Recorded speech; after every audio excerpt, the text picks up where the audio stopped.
आई व आज रविवार आहे ना, आज मी मस्त मटणाची भाजी करते ना, आज सगळं खाऊन घ्या बरं.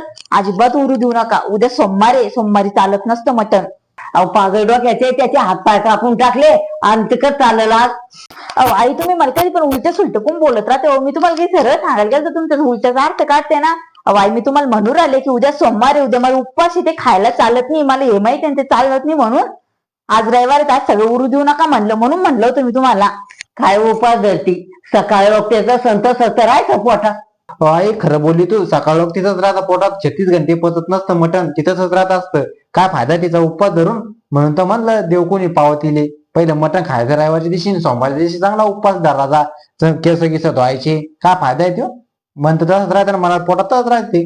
कोण एवढे बहाणे करू राहिले तुम्ही. सरळ सरळ सांगायचं ना की खाऊ नको म्हणून. अहो ना तू तसा नाजी तशी दोघं जण चांगले मिळून मला सांगायला लागली इथं की सोमवारी उपवास धरते, रविवारी खाती पद्धत नाही घेत नाही. बापा नाही खाणार तुम्ही, आधीच कमी आणेल माहिती मला, म्हणून तर चालू तिथं दोघायचं बोलणं मला.